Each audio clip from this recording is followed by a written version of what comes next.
Olá, estudante. Tudo bem? Eu sou Eliane, sua professora de Geografia.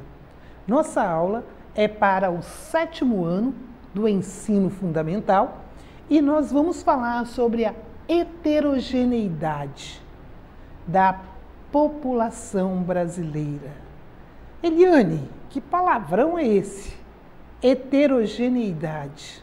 É a diversidade. Nós podemos usar a fala do poeta nesse momento.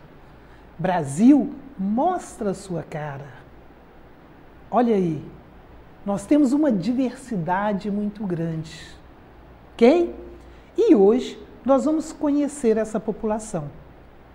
E qual será o instrumento que o governo brasileiro utiliza para conhecer os brasileiros? O censo. O que é o censo? Censo, nós poderíamos dizer assim, é uma pesquisa. O censo é um estudo, por isso que eu disse, é uma pesquisa, realizado para levantamento de informações sobre a população. É através do censo que o governo vai conhecer a condição,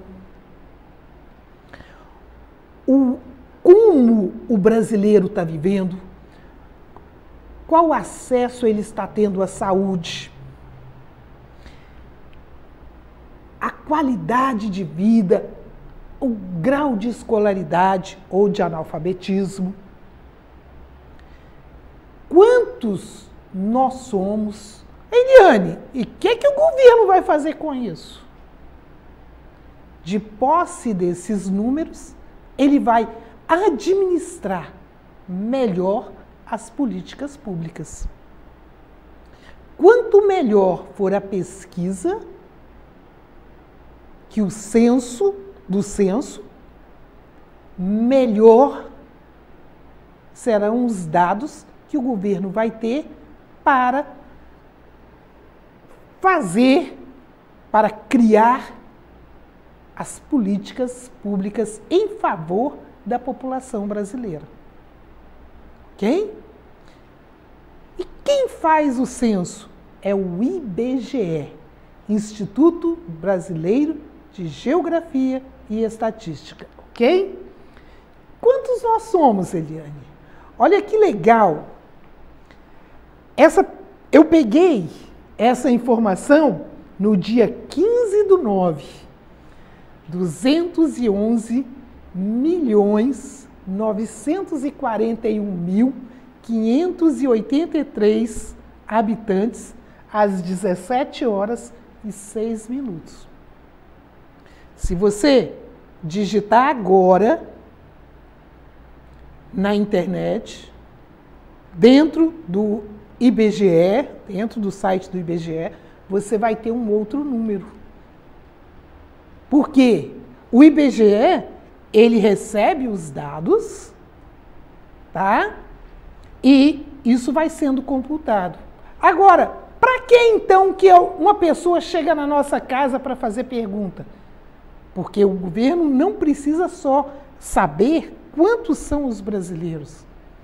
Como eu disse, ele precisa de saber como você vive. Você está tendo acesso à escola? Saúde, saneamento básico.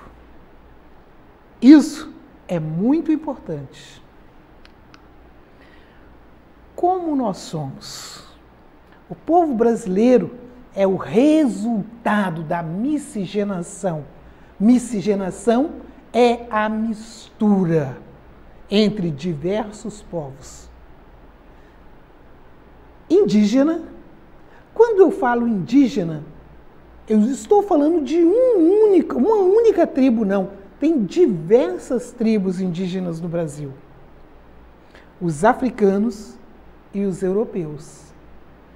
Da mesma forma, a África, muita gente confunde e acha que a África é um país. A África do Sul é um país, mas a África é um continente com muitos povos.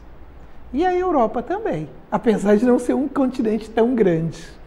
Ok? mas nós temos povos diferentes. Tanto é que nós temos os latinos, os saxões, ok? E é interessante, porque todos esses povos trouxeram alguma coisa para a gente. Vamos ver?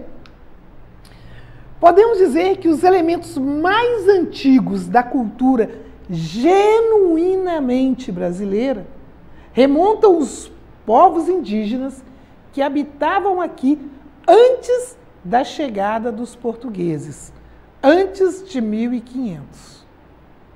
Nós precisamos aprender a valorizar a nossa cultura.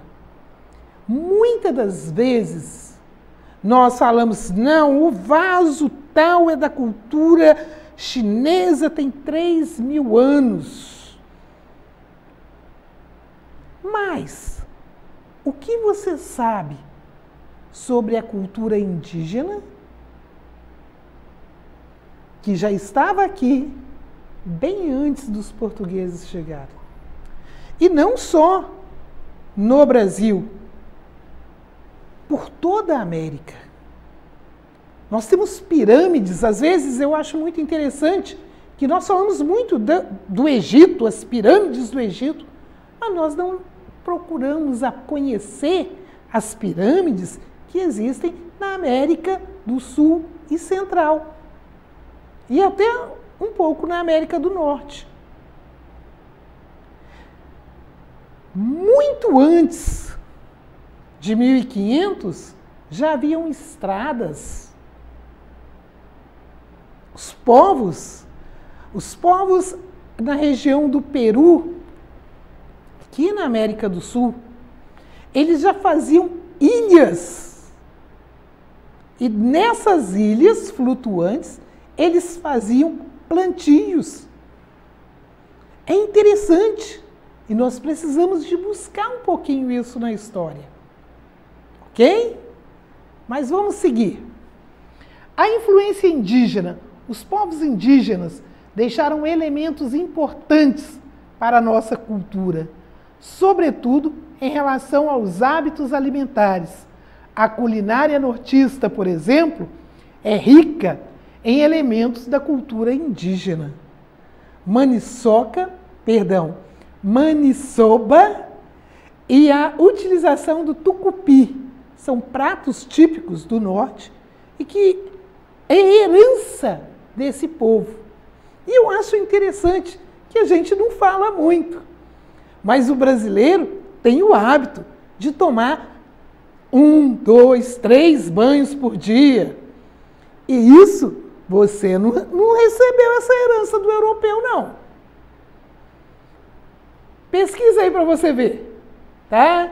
Que às vezes nós sabemos enaltecer cultura que vem da Europa, ou até mesmo pela massificação da cultura que vem dos Estados Unidos. Nós precisamos aprender a reconhecer e a enaltecer aquilo que faz parte da nossa cultura, dos nossos ancestrais. Eu não estou dizendo que nós temos que abolir. Não temos nada dos europeus. Temos, e ainda bem que temos. Mas temos muita coisa boa dos índios. Tá? Frutos como o caju, a acerola, eram consumidos pelos indígenas e seus respectivos nomes tiveram origem nas línguas tupi. O açaí, o guaraná, a tapioca, está na moda, que consumimos muito, né? E isso tem a sua origem nos hábitos que os índios tinham. Agora, nós vamos seguir a influência branca. As duas festas mais importantes do Brasil, ou do calendário, do nosso calendário, né? Vocês já repararam? Vai mudar o ano, aí a gente já corre lá para ver quando é que vai cair o carnaval, as festas juninas na escola. Tudo isso era muito cultivado. Nós vamos ter o novo normal, né? E vamos ver como é que a coisa vai fluir. Mas, inclusive, o carnaval do próximo ano, eles já estão preocupados. Não cancelaram, adiaram. Então, isso foi introduzido pelos portugueses. Isso é influência branca. Nós temos N outras festas também. Danças que foram trazidas pelos povos brancos. Quando eu falo brancos, eu estou falando da Europa de um modo geral. Ok? E a influência negra. Muitos aspectos do cotidiano do povo brasileiro é um legado dessas pessoas que vieram da África. Estilos musicais, artísticos, na culinária, manifestações culturais, religiosas e até mesmo palavras que nós usamos no dia a dia. É interessante que o negro que veio para o Brasil, ele não veio porque ele queria vir. Foi uma migração forçada. Agora, uma grande lição eles deixaram para a gente, porque ajudaram a construir um povo, deixaram o seu legado, certo? E hoje faz parte do nosso dia a dia. Ok? E muitos brasileiros afrodescendentes, quer dizer, descendentes de povos africanos, ainda sofrem com o preconceito. Um grave problema que nós precisamos de combater em todas as esferas da sociedade. Particularmente, às vezes eu vejo alguém falar, temos que respeitar as diferenças. Eu costumo dizer que temos que respeitar o ser humano. Quando nós iniciamos essa aula, nós mostramos uma foto e falamos, Brasil, mostra a sua cara. O que você vê nessa foto? Branco, negro. Eu vejo o povo brasileiro, que é o resultado de mistura. Eu sempre brinco que o povo brasileiro tem um pé na senzala, um pé na casa grande e a cabeça na mata. E hoje nós vimos isso. Nós vimos a influência que o índio deixou e que faz parte do nosso dia a dia, a influência que o branco deixou e que faz parte das nossas vidas, e a influência que o negro deixou. Mesmo ele vindo para aqui, obrigado, porque o branco que veio, ele veio porque ele queria uma nova oportunidade. Ele queria conquistar novas terras, ele queria aumentar as suas riquezas, queria mais chance. O branco, o amarelo, quando eu falo amarelo, são povos da Ásia ali, da China, de outros países ali. Nós percebemos que vieram atraídos pelas novas terras, o novo continente, o colorido dos trópicos. O negro foi forçado, trabalhou e construiu esse país para nós. Então nós precisamos de respeitá-lo não porque ele é negro, mas porque ele é um ser humano igual a mim e a você. Ok? Pessoal, nós vamos ficando por aqui com essa aula e não esqueça, você precisa acessar a nossa plataforma, fazer as atividades, marcar que fez e para isso basta você apontar a câmera do seu celular para a imagem que aparece no canto da tela. E não esqueça, se inscreva no nosso canal do YouTube, SMED GV. Tchau, tchau!